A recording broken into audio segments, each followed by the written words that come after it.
Republicans have largely dominated the headlines in 2025, from DOGE to tariffs to Trump's immigration crackdown. But while Democrats may have taken a backseat in the news, they've had a busy year too. Just 3 months after their 2024 election loss, Democrats kicked off the new year with another election, this time for their national party leadership. Ken Martin ran away with that race, with David Hogg and Pennsylvania State Representative Malcolm Kenyatta winning roles as vice chairs. But almost immediately, there was tension. Just weeks into his tenure, Hogg was openly critical of party leadership, including Martin, and even pledged to help primary incumbent Democrats whom he saw as ineffective. Of course, in June, Hogg was effectively ousted from his position after a new vice chair vote was called. That was over a procedural issue, and then Hogg, declined to run again. Amidst all that drama, Democrats in Washington made it their mission after 2024 to find new, eye-catching ways to resist Donald Trump. Bernie Sanders and AOC kicked off their Fighting the Oligarchy tour in February and March, and saw some Democratic lawmakers boycotting Trump's address to Congress, while others held signs to show their disapproval. Shows of resistance against Trump's immigration policies were popular among Democrats over the summer. You may remember New Jersey Democrat LaMonica McIver was arrested outside an ICE facility in Newark for allegedly assaulting agents. That kicked off a series of lawmakers demanding oversight of ICE facilities. And then several Democrats made the trip to El Salvador to protest the deportation of Kilmar Abrego Garcia to the country's notorious mega prison, CCOT. Gavin Newsom also drew some attention, launching his new strategy of mimicking Trump to troll the administration on social media. That was then taken a step further during Texas's efforts to redistrict, when the governor vowed to act in kind to cancel out Republican gains.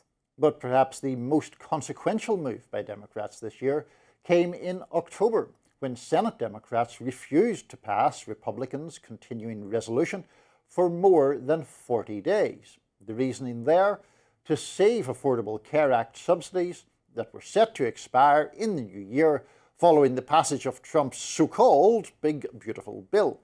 Ultimately, 8 members of the Democratic caucus voted to end that shutdown. And that move received much criticism in the wake of the November elections. Those elections were, to put it mildly, a Democratic sweep. Newsom's redistricting plan passed, and Democratic candidates won handily in Virginia, New Jersey, and New York City, where Democratic socialist Zoran Mamdani won 4 out of the 5 city boroughs. Those wins carried over into December, with a 13-point swing to the left in deep red Tennessee, and a big win in Miami, a city that has not had a Democratic mayor in nearly 30 years. So, where do the Democrats go from here? To help us grill Niall on such matters is our good friend and Friday co-host of Rising, Amber Duke. Nice to see you, Amber. Hey, y'all. Nice to see you, too. Did you remember that there had been a government shutdown this year? Because I've already forgotten that. I'm like, that was this year? I must admit, when you were running through all of those various Democratic big moments, I felt like it had been 4, maybe 8 years since a lot of those happened, particularly the DNC chair battle involving David Hogg. It's been a very consequential year, and yet at the same time, so much has happened that it's easy to forget. I'm kind of curious. My big question heading into the 2026 midterms is Democrats have moved away from these sort of quasi-cultural battles on things like immigration and DEI, and maybe we could even classify DOGE in that category. And they've really been harping on this affordability issue, which is one that is a weakness for Trump, right? Mm-hmm. His approval rating on the economy is very low. Will they be able to stay disciplined on that message and stay away from some of those more poisonous, toxic to the the voting electorate issues that they were really obsessed with earlier this year? I am going to say yes, Amber, that they will be able to stay away from that. Now, we'll see if I'm right or not, but I think the desperation to win is part of the reason why they're likely to stay disciplined. I also think that there was actually a realization that some of those issues did cost the Democrats electorally in the 2024 elections. I mean, not to get too deep into the weeds of the trans issue again, but I do think there's a big difference even within that issue on talking about how people should be not discriminated against in the workplace or seeking living accommodation or so on, which many people support, versus the trans people in sports issue where the public opinion is very, very different. But even aside from the specifics of that topic, I think that there is an awareness that some of those things hurt Democrats and that there's still a lane to be populist and to be, frankly, angry about economic conditions that doesn't require an embrace of some of those more potentially electorally damaging social issues. I thought Robbie was going to ask me a question, but I've rendered him speechless. Oh, I was just sorry. I was agreeing with you. I forgot. I didn't say out loud that I do think they're doing that. I read that. Did you see, Amber, and did you see, Niall, the Compact article this week about the hiring practices in academia and education and entertainment in like the 20 teens? And how woke it was, how demonizing of, frankly, the thrust of the piece was that this was very damaging for young white males, not for older and already established white males. That the editor of the thing, the director of the project, the tenured professor, those people didn't have to compete against diversity and DEI, but people in entry-level positions in those fields did have to come up against the kind of crescendo of wokeness that took place from like 2014 to 2022. That does feel really, really dead to me, and it being dead will be good for Democrats.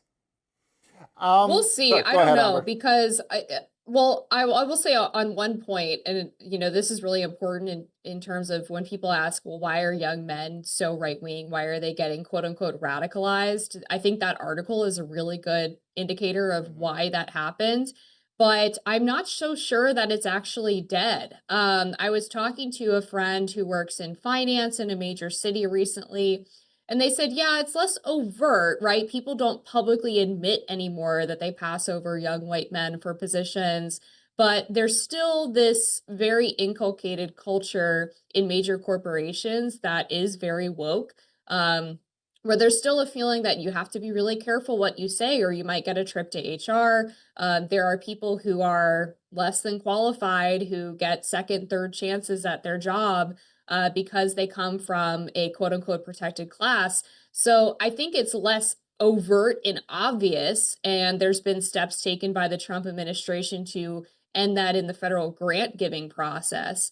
But I don't necessarily think that this is just gone or dead at this point. And it definitely could rear its ugly head again if Democrats get power back and decide that they want to take on the DEI fight again. I would like to wander away from this politically perilous terrain for Democrats and talk about the fact that there will obviously be increasing heat on the 2028 potential presidential field. I mean, I think we're already seeing people making initial moves in that respect. We've spoken at various times about AOC in the recent weeks. And obviously Gavin Newsom's very central figure. I'm just wondering, particularly from your more conservative perspective, Amber, I think we've got about a minute left. Are there any Democratic candidates who you think would be more difficult for a Republican nominee to run against in a couple of years?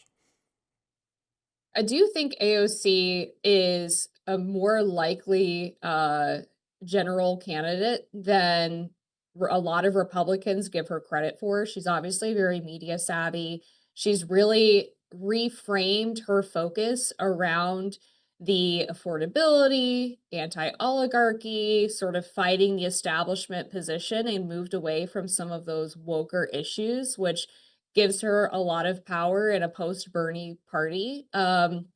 I've also seen reporting that Gavin Newsom is facing attacks from some Democrats on a variety of issues, either for not being progressive enough, for being too progressive, for trying to boost his own profile outside of the Democratic establishment. So I'm just really curious to see how this primary shakes out in terms of, is this finally the moment where the DNC is no longer the power broker for who becomes the candidate? Are the progressives, is the Democratic base going to be able to overcome the previously insurmountable shackles that the DNC has put on the primary process?